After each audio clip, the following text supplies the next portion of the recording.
Mi nombre es Bettina, y a mis 78 años, creía haberlo visto todo. Mis días transcurrían entre el aroma de mis geranios y el suave susurro de las páginas de mis libros. Una tarde, mientras buscaba una vieja receta en el ático, mi mano tropezó con una caja de metal olvidada. Dentro, entre papeles amarillentos y fotografías descoloridas, encontré un sobresellado con el nombre de mi difunto esposo, Eduardo. Mi corazón, que creía ya no sorprenderse, dio un vuelco. No era una carta de amor, ni un recuerdo nostálgico. Eran documentos legales, fríos y calculadores, que hablaban de una evaluación de capacidad y de la administración de bienes. Y lo que me heló la sangre fue ver los nombres de mi propio hijo, Rodrigo, y de su esposa, Valeria, como los solicitantes. Estaban planeando declararme incapaz y despojarme de mi autonomía, de mi hogar, de mi vida, la casa que Eduardo y yo construimos. Con tanto amor, el refugio de mis recuerdos se convertiría en su botín. La traición era un puñal que se clavaba en lo más profundo de mi alma. Me sentí como una pieza de ajedrez, movida sin mi consentimiento, subestimada e invisible. Pero en ese instante, una chispa se encendió en mi interior, una chispa de lucidez, de rabia, de una determinación que creía perdida. No me convertiría en la víctima de su avaricia. No les daría el gusto de verme caer. Tenía que pensar, tenía que actuar, pero no de la forma que ellos esperaban. Necesitaba un plan, uno que desmantelara su farsa sin que sospecharan que yo, la vieja Bettina, ya sabía la verdad. ¿Qué haría una mujer como yo, sola y aparentemente frágil, contra la ambición de su propia sangre? Esa pregunta, que me carcomía por dentro, sería el inicio de mi propia historia. Si alguna vez han sentido una traición, déjenme un comentario. Suscríbanse y denle a me gusta para que sepan que no están solos. Los días siguientes fueron una farsa cuidadosamente orquestada. Sonreía, asentía, y dejaba que Rodrigo y Valeria creyeran que su plan avanzaba sin obstáculos. Observaba sus movimientos, sus miradas furtivas y sus susurros. Fingía demencia cuando hablaban de mis supuestas lagunas mentales, mientras mi mente, más aguda que nunca, registraba cada detalle. Mi primera aliada fue Teresa, mi amiga de toda la vida. Le conté mi descubrimiento y sus ojos, siempre llenos de bondad, se llenaron de una indignación que me dio fuerzas. Juntas, empezamos a trazar un plan. Teresa, con su astucia y sus contactos, me ayudó a conseguir un pequeño dispositivo de grabación que escondí discretamente en mi sala. Las conversaciones, que antes eran inofensivas, ahora se convertían en pruebas irrefutables de su manipulación. Escuchaba a Valeria quejarse con Rodrigo sobre mi terquedad o mi confusión, mientras él asentía, complaciente. Me dolía.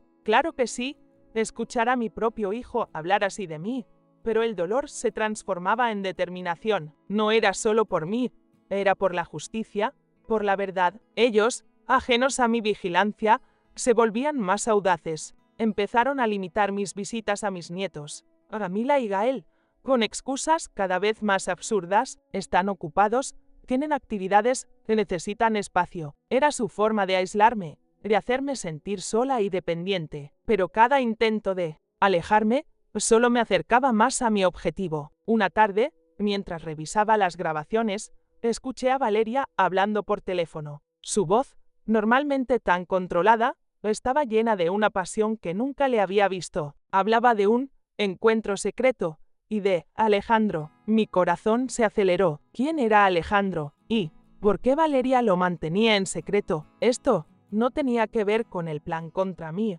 pero sentí que había tropezado con algo mucho más grande, algo que podría cambiar el juego por completo. La pieza que faltaba en mi rompecabezas acababa de aparecer y no sabía si era una bendición o una maldición. Solo sabía que tenía que descubrir la verdad. La mención de Alejandro resonó en mi mente. Necesitaba saber más. Mi siguiente paso fue buscar a Mónica, mi vecina, una mujer discreta pero observadora. Con una excusa trivial, la invité a tomar el té. Durante nuestra conversación, mencioné casualmente a Valeria y sus nuevas amistades. Mónica, sin saber la gravedad de mi investigación, me confirmó lo que sospechaba. Había visto a Valeria varias veces con un hombre elegante, y no Rodrigo, en el café de la plaza, Incluso los había visto besándose. La descripción de Mónica coincidía con la voz que había escuchado en la grabación. Alejandro existía y era el amante de Valeria. La indignación me invadió,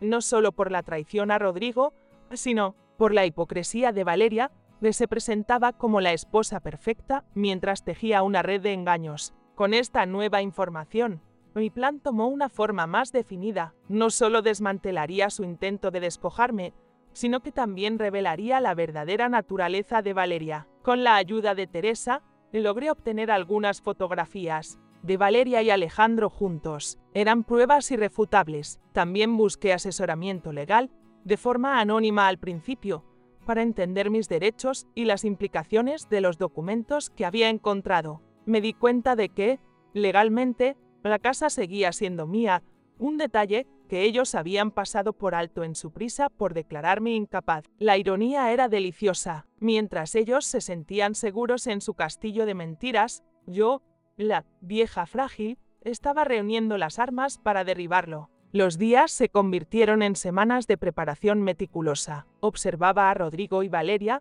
y ahora se sentían más confiados e incluso arrogantes. Sus comentarios despectivos sobre mi memoria o mi capacidad para manejar mis asuntos se volvieron más frecuentes. No sabían que cada palabra suya era un clavo más en su propio ataúd. La fecha de la evaluación de capacidad se acercaba y con ella, en mi oportunidad, decidí que la confrontación no sería un arrebato emocional, sino una exhibición calculada de la verdad. Elegiría el momento y el lugar perfectos, donde no pudieran escapar, donde sus mentiras se desmoronarían frente a testigos. Sería en la cena de aniversario de bodas de Rodrigo y Valeria, un evento que ellos mismos habían organizado para celebrar su amor y su éxito. Todos estarían allí, los amigos, la familia, e incluso algunos de los que habían sido testigos de su desprecio hacia mí. La mesa estaría puesta, la comida servida, y entonces Bettina, la subestimada, revelaría su juego. El aire se cargaba de una tensión que solo yo podía sentir. Tenía todas las pruebas en mis manos, y la verdad, como una espada afilada, estaba lista para ser desenvainada. ¿Cómo reaccionarían cuando su fachada se hiciera pedazos? ¿Cómo se defenderían cuando la verdad, tan cuidadosamente oculta, saliera a la luz? La cuenta regresiva había comenzado, y el escenario estaba listo para la revelación más impactante de sus vidas. La noche de la cena de aniversario llegó, cargada de una falsa alegría. La casa, y mi casa, estaba adornada con flores y luces, un escenario perfecto para la farsa que estaban a punto de vivir. Los invitados, entre ellos algunos amigos cercanos y familiares que habían sido testigos de su desprecio hacia mí, charlaban animadamente, ajenos a la tormenta que se avecinaba. Rodrigo y Valeria, radiantes, recibían felicitaciones, actuando como la pareja perfecta. Yo, sentada en un rincón, observaba cada movimiento, cada sonrisa forzada. Mi corazón latía con fuerza, pero mi mente estaba clara, mi determinación inquebrantable. Después del brindis, cuando la atención de todos estaba en ellos, me levanté con calma. Un silencio incómodo se apoderó de la sala. Valeria me miró, con una mezcla de sorpresa y molestia, como si mi presencia fuera una mancha en su noche perfecta. Queridos, comencé, mi voz resonando con una autoridad que no había usado en años, antes de que la noche termine. Hay algo que me gustaría compartir con todos ustedes, algo que creo que es importante para la transparencia y la verdad en nuestra familia. Saqué de mi bolso un sobre, el mismo que había encontrado en el ático, y lo abrí lentamente. Como saben, continué, mi salud y mi capacidad para tomar decisiones han sido tema de conversación últimamente, y, de hecho, hay documentos que sugieren que mi propio hijo y su esposa han estado trabajando para declararme incapaz. Un murmullo de asombro recorrió la sala. Rodrigo y Valeria palidecieron. Sus sonrisas se desvanecieron. Aquí tengo las pruebas, dije, mostrando las copias de los documentos. Y para aquellos que dudan de mi lucidez, también tengo grabaciones de conversaciones donde se discute este plan. La tensión era palpable. Los ojos de todos se posaron en Rodrigo y Valeria, que se miraban con pánico. Pero eso no es todo, añadí, mi mirada fija en Valeria. También he descubierto otra verdad una que afecta directamente la integridad de esta unión que hoy celebran. Saqué las fotografías de Valeria y Alejandro, las pasé lentamente, asegurándome de que todos las vieran. El rostro de Valeria se descompuso.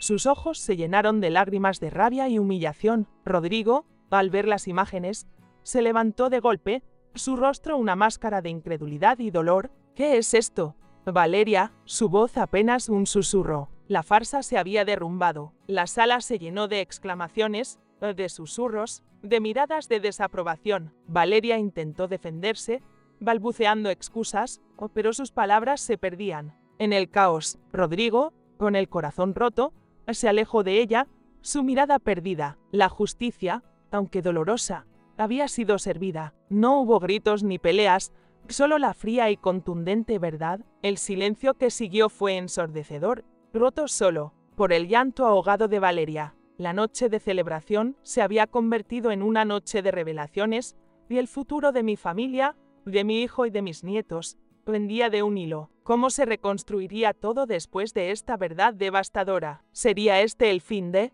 todo, o el comienzo de una nueva, y más honesta, realidad? Los meses que siguieron a aquella noche fueron un torbellino de emociones y decisiones. La casa, que antes había sido un campo de batalla silencioso, comenzó a sanar. Rodrigo, mi hijo, se mudó conmigo, trayendo consigo a Camila y Gael. El dolor de la traición de Valeria era profundo, pero también fue una oportunidad para que él viera la verdad, para que entendiera la manipulación a la que había sido sometido. No fue fácil, hubo lágrimas, conversaciones difíciles y momentos de profunda tristeza, especialmente para los niños, que no entendían por qué su familia se había roto. Pero en medio de todo, hubo una reconstrucción. Mi casa se convirtió en un refugio, un lugar donde la verdad, por dolorosa que fuera, era el cimiento de un nuevo comienzo. Me dediqué a mis nietos, a curar sus pequeñas heridas, a llenar sus días de risas y de la seguridad que tanto necesitaban. Con Rodrigo,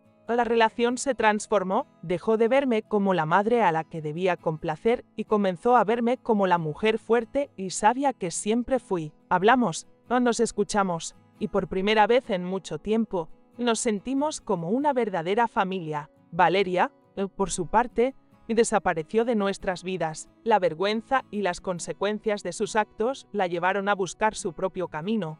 Lejos de nosotros, no sentí alegría por su desgracia, solo la certeza de que cada uno cosecha lo que siembra. Yo, Bettina, la que creyeron frágil y manipulable, había recuperado mi dignidad, mi hogar y, lo más importante, a mi familia. No fue una venganza, fue un acto de amor propio y de protección. Aprendí que la verdadera fuerza no reside en el poder sobre otros, sino en la capacidad de levantarse, de sanar y de reconstruir. Mis días ahora están llenos de la alegría de mis nietos, de la compañía de mi hijo y de la paz de saber que la verdad siempre prevalece. Mi jardín florece, mis libros me esperan, y cada amanecer es una nueva oportunidad para vivir plenamente. Quiero leer sus historias y sus opiniones en los comentarios. Si esta historia les ha tocado el corazón, por favor, suscríbanse, denle un me gusta y compártanla. La reconstrucción no fue un camino fácil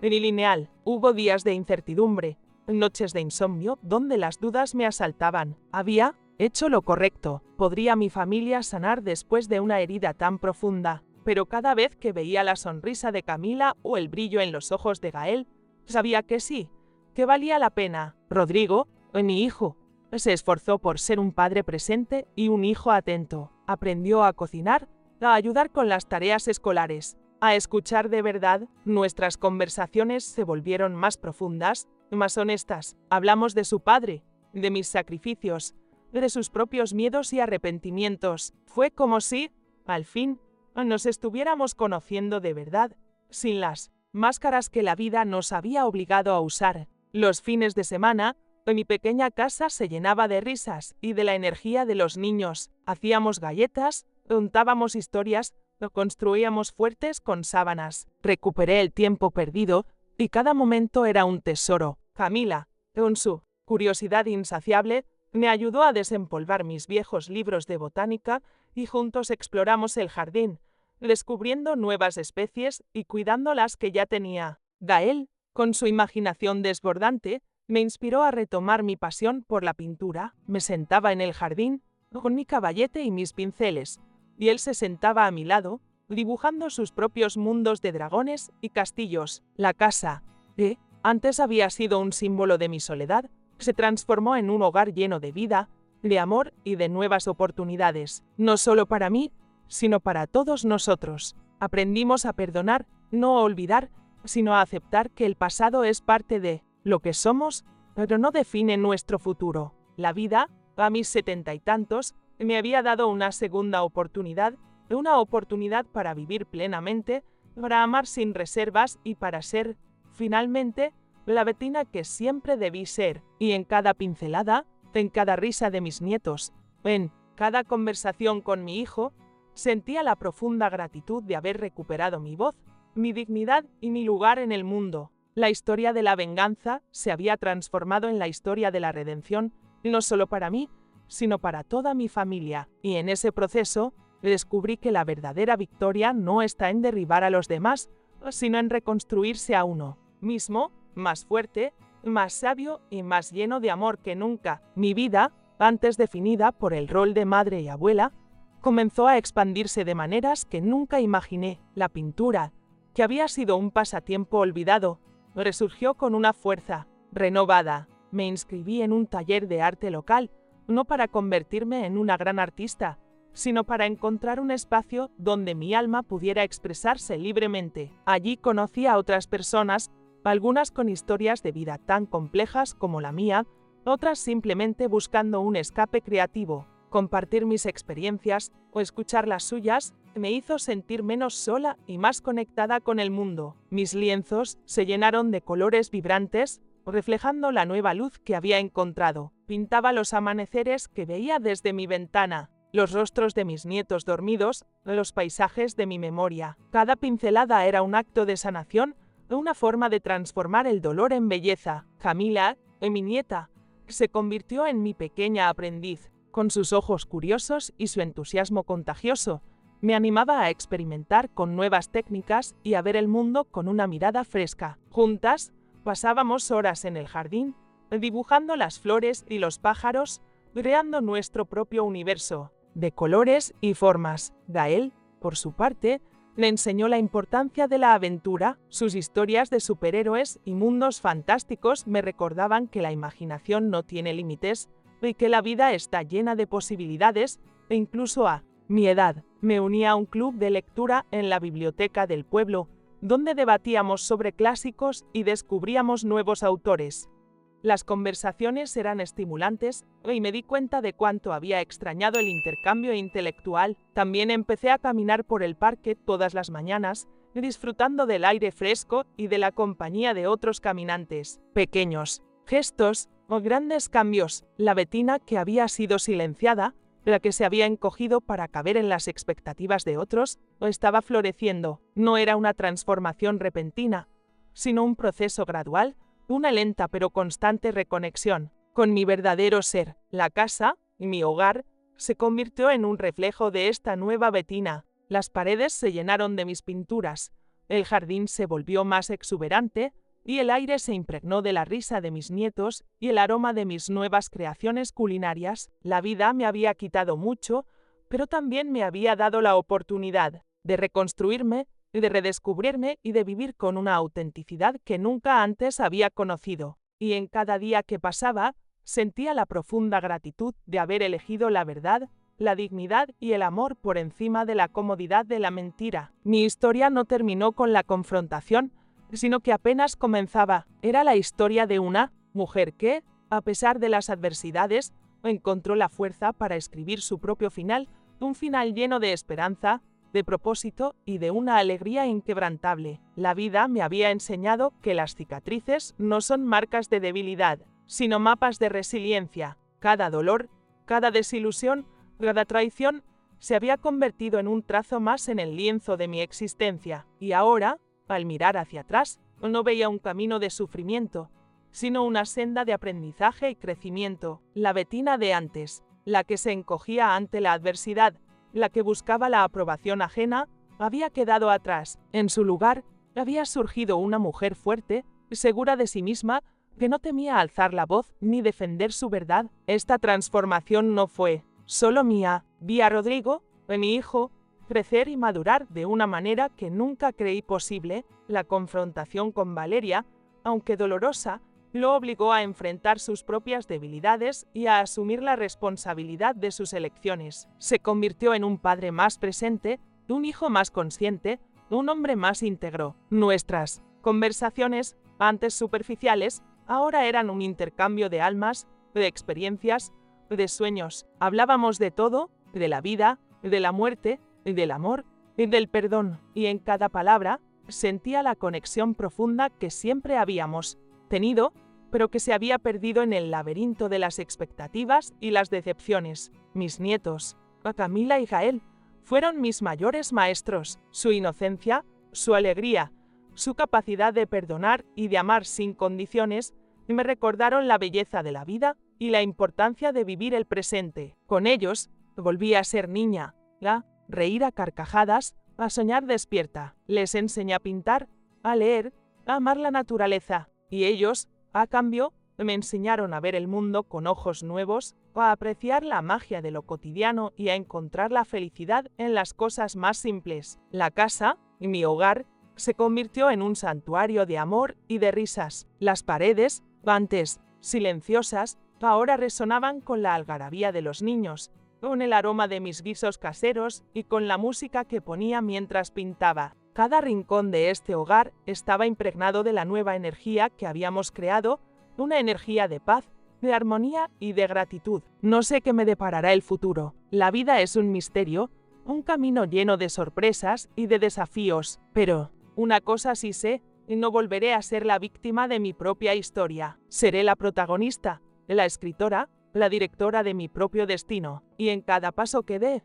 llevaré conmigo la sabiduría de mis años, la fuerza de mi espíritu y el amor incondémico de mi familia, porque al final, la verdadera venganza no es el castigo, sino la libertad de ser quien realmente eres, de vivir tu verdad y de amar sin miedo, y esa, mis queridos amigos, es la historia de cómo una mujer, a sus 70 y tantos, encontró la fuerza para reescribir su propio final, un final lleno de esperanza, de propósito y de una alegría inquebrantable. Y si mi historia les ha tocado el corazón, si alguna parte de ustedes se ha reconocido en mí, solo quiero que recuerden esto: no están solos, no están rotos, no están acabados, están justo en el borde de algo nuevo, y todavía están a tiempo de escribir su propio final. Quiero leer sus historias y sus opiniones en los comentarios. Si esta historia les ha tocado el corazón, por favor, suscríbanse, denle un me gusta y compártanla. La vida me había enseñado que las cicatrices no son marcas de debilidad,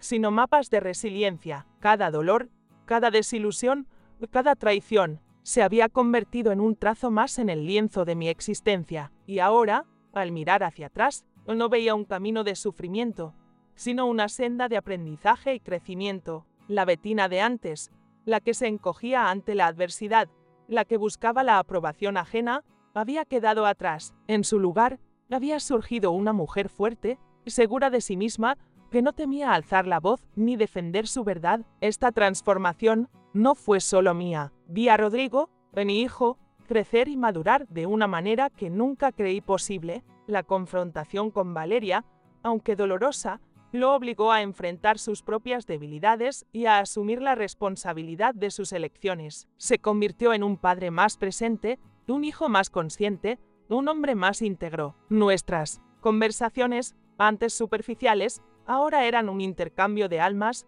de experiencias, de sueños. Hablábamos de todo, de la vida, de la muerte, del amor, del perdón, y en cada palabra sentía la conexión profunda que siempre habíamos tenido, pero que se había perdido en el laberinto de las expectativas y las decepciones. Mis nietos, Camila y Gael, fueron mis mayores maestros. Su inocencia, su alegría, su capacidad de perdonar y de amar sin condiciones me recordaron la belleza de la vida y la importancia de vivir el presente. Con ellos volví a ser niña, a reír a carcajadas, a soñar despierta. Les enseñé a pintar, a leer, a amar la naturaleza, y ellos, a cambio, me enseñaron a ver el mundo con ojos nuevos, a apreciar la magia de lo cotidiano y a encontrar la felicidad en las cosas más simples. La casa, mi hogar, se convirtió en un santuario de amor y de risas. Las paredes, antes silenciosas, ahora resonaban con la algarabía de los niños, con el aroma de mis guisos caseros y con la música que ponía mientras pintaba. Cada rincón de este hogar estaba impregnado de la nueva energía que habíamos creado, una energía de paz, de armonía y de gratitud. No sé qué me deparará el futuro. La vida es un misterio, un camino lleno de sorpresas y de desafíos, pero una cosa sí sé, no volveré a ser la víctima de mi propia historia. Seré la protagonista, la escritora, la directora de mi propio destino, y en cada paso que dé, llevaré conmigo la sabiduría de mis años, la fuerza de mi espíritu y el amor incondémico de mi familia, porque al final, la verdadera venganza no es el castigo, sino la libertad de ser quien realmente eres, de vivir tu verdad y de amar sin miedo, y esa, mis queridos amigos, es la historia de cómo una mujer, a sus 70 y tantos, encontró la fuerza para reescribir su propio final, un final lleno de esperanza, de propósito y de una alegría inquebrantable. Y si mi historia les ha tocado el corazón, si alguna parte de ustedes se ha reconocido en mí, solo quiero que recuerden esto: no están solos, no están rotos, no están acabados, están justo en el borde de algo nuevo, y todavía están a tiempo de escribir su propio final. Quiero leer sus historias y sus opiniones en los comentarios. Si esta historia les ha tocado el corazón, por favor, suscríbanse, denle un me gusta y compártanla.